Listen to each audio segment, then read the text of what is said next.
Good noon, good afternoon. I am between you and lunch, so are you still okay? Um, I am Roy. I am the president of Davao Oriental State University from the Philippines in the island of Mindanao. But before I became a president, I worked with Dr. Vic Amoroso as my mentor. So we worked together in one of our UNESCO World Heritage mountain called Mount Hamigitan. Last year, Dr. Vic invited Dr. Osho Kwon and Dr. Yang San to visit my university, and we treated them with our warm, sparkling, crystal clear beach. And I invited them to see our exciting project, our coral reef regeneration project made of 3D printed clay.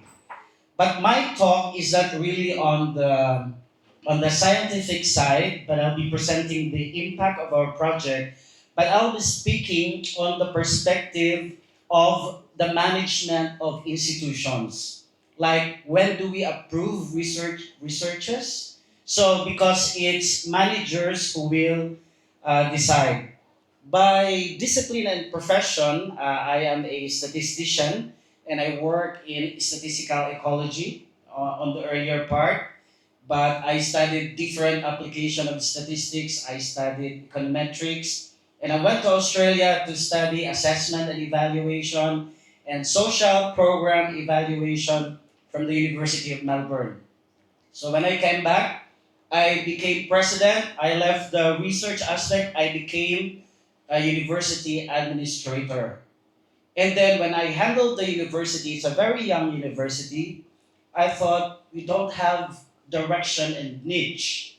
And because I'm biased to ecology, we formulated the idea of regenerative futures to be our brand and niche as a university because we are virtually unknown.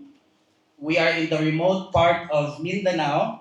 Nobody knows us, but we can do something specific and special. So we say, let's get on the regenerative futures. Let's focus on projects that are regeneration of ecology and futures thinking and foresight. And with that branding, we were able to attract international partners, and one of that is RIPS. It's a Swiss organization from Switzerland and Germany, and they're into rethinking, rebuilding, and regenerating reefs. And when they found out that we are working on regenerative futures, they said we wanted to partner with you in coral reef regeneration. And I said, that's very exciting. So this is our project. I'll present to you the early impact. So this is a 3D printed clay. This is a miniature. So it works like a Lego blocks that you can put on top of each other, and you can put it in the degraded areas of the reef. So you cannot do this by manual because of the design of the lines and grooves. This technology is studied by Swiss scientists, and they found that the coral polyps, called recruits, can easily attach into these waves and grooves. So there is a flow dynamics into this model. So this is the structure of the artificial clay reef. It's modular in design, minimal structural complexity. You just put it on top of each other, and then very participative because we engage locals in the installation in the degraded coral areas. So this module can only be done by 3D printing, but in the future, we are actually trying to study molds so that communities can do it by hand. But right now, it's 3D printed. So we established the production facility in our university to do the 3D printing. The actual size of this is like a concrete hollow block, and then you can put it underwater. And in the placement of these 3D blocks or modules, there's also the study of flow dynamics of water for circulation and for the coral polyps to just float and also attach to the reefs. We engage communities. Can you please adjust the screen? Because this is in PDF. Okay, thank you. We also engage with communities, and this project by Reefs is actually international. And in our monitoring method, we study coral recruitment, fish communities, and invertebrates in the sea. So when I came here to Mongolia, it's so different from our world in the Pacific Islands in the Philippines. It's an archipelago, so the islands is already a very thick forest, and then a little coastal plain, and then you go directly to the sea and it's coral reefs. And it's so different here from Mongolia. So globally, Reefs is working on different sites. They completed British Virgin Islands, Colombia, San Andres, and Ecuador. And we also established in the Philippines last year. The unique thing of the Philippine project is that I insisted that we build the production facility for the clay bricks because they ship the clay bricks from Switzerland to these islands, and then if we calculate by the carbon footprint of carrying the bricks and the production and bringing it to Southeast Asia, and we are losing as ecologists. So when I insisted that they bring the technology to the Philippines and we begin printing our own bricks, I think that's the difference of these whole projects all over the world in the testing site. So they're looking at Maldives, which is near the Philippines, and also Saudi Arabia. And the technology that my university contributed is that this is now our locally sourced clay. Clay is a very complex thing. It has different porosity, different plasticity, and you have to mix them to attain a certain consistency that can work with a 3D printer. So the 3D printer, the feed is clay. And before we will use the clay, our laboratories will screen for heavy metals. So it should be clear with heavy metals. But the corals really love this natural clay. Previously, scientists tried to build artificial reefs. They begin with tires, the old truck tires made from rubber, and they found out that it's toxic and the corals don't like them. They tried concrete blocks, and it's still acidic, and the corals will not attach. They tried iron frames and cut corals to make coral gardens, but the iron frames corrode and the survival of the corals that are being cut is very small and they disturb the original corals.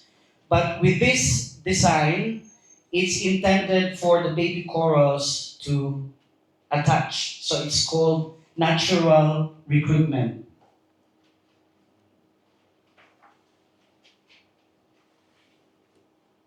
So in my place in Puhana Bay, we piloted this project in our bay, and we installed 830 bricks in a 100 square meter area. And this is the picture, the stitched picture of how we structure this brick. So it looks very natural, like castles under the sea, and hopefully after 10 years, you will not be able to see these bricks, but this will be covered by corals. And this is now the result of our coral recruitment. So we have studied, this is a 1 year data, and we're continuing to monitor it. And then this August, there's another monitoring. But as you can see, these are the baby corals that had attached within 1 year. And the eldest coral that first appeared in the coral reef, we call it corallina, is already this size of the fish in 1 year. So meaning we can regenerate the coral reef with this approach. And as you can see, the coral recruit density increased from 5 months to 1 year of our monitoring. And the latest monitoring after 12 months, we're able to count 4,000 individual corals. And since this is not planted, it's nature uh, painting our reefs. It's natural, so it's from the spawn. And you can see there is a high diversity of different corals.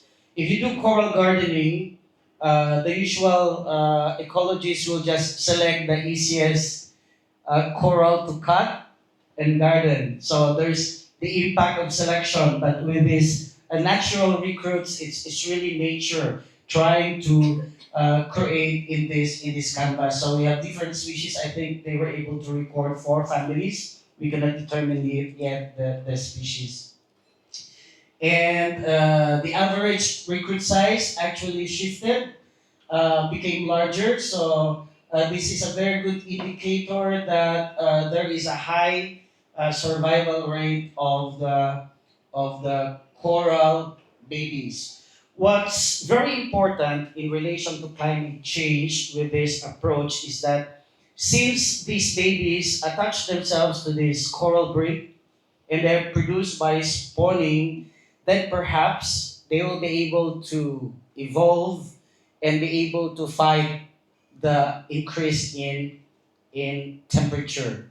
They just need the space where they can attach, because in the rubble of degraded corals, which we have control sites, actually very few were able to attach. But with the engineering and the flow dynamics of this reef, they easily attach to this coral brick. So there's an ongoing study now. Maybe these baby corals will survive despite the increase in ocean water temperature.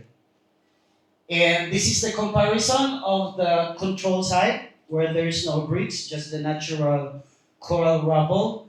The red one is with this artificial brick. So this is the abundance of fish communities that we observed in 5 months and in 12 months. Okay. And this is now the real pictures. Actually, I have a video, but supposedly my presentation is tomorrow, and you requested me to present at 1 p.m. So I said yes, but maybe tomorrow I can just show you the actual video. And there's Nemo already there, attached in our bricks, and there's a huge diversity of fishes, and they lay eggs on the bricks. So this is just the report, but what I'm trying to drive out from the perspective of the management is that I think we should begin to think of the ecology of ecology champions.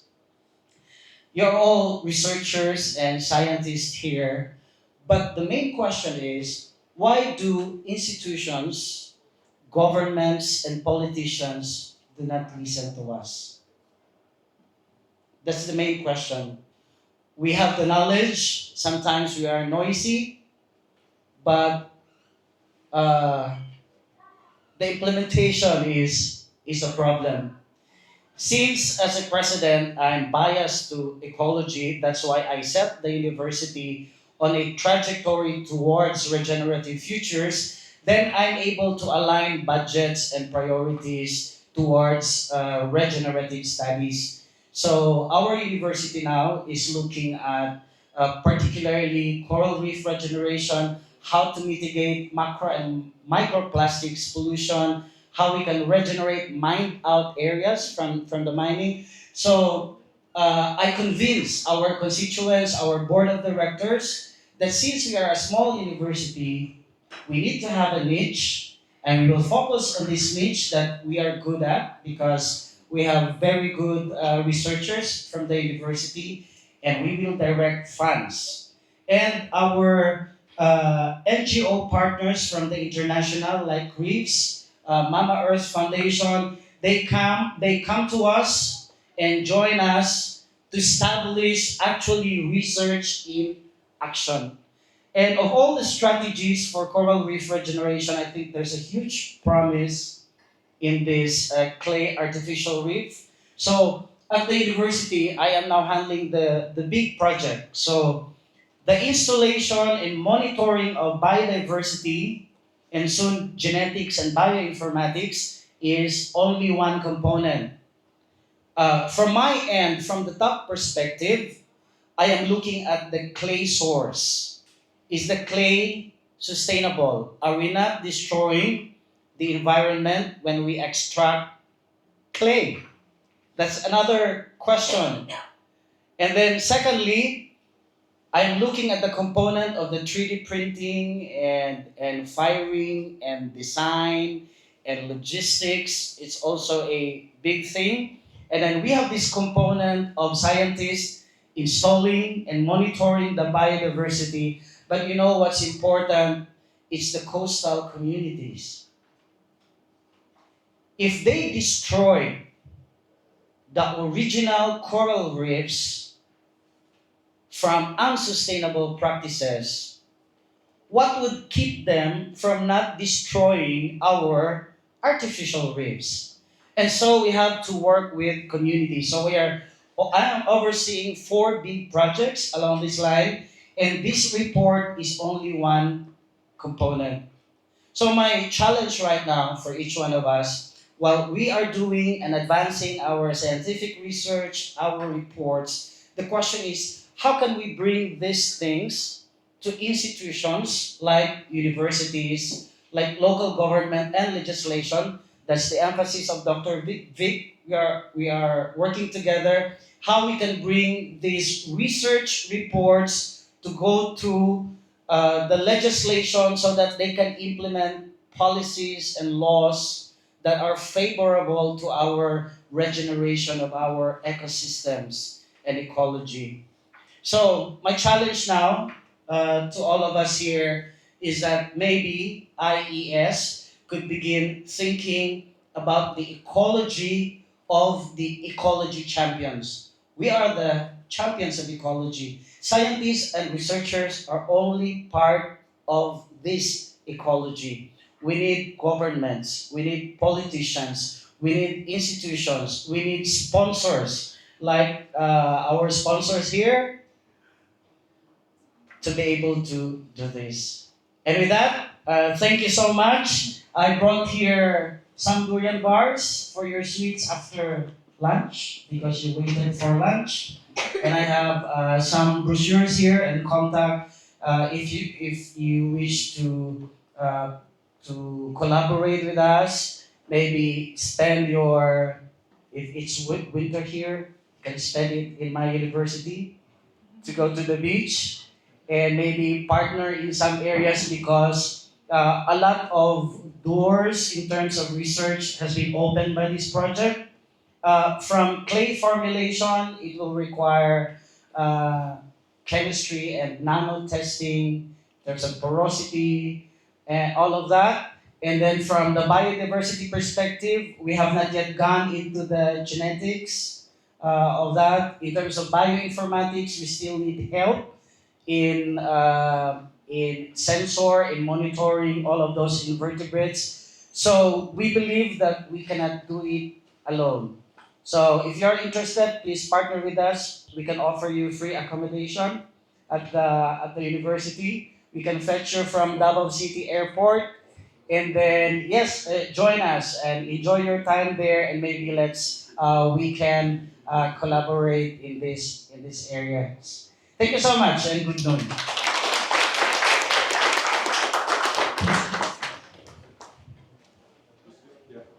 Thank you.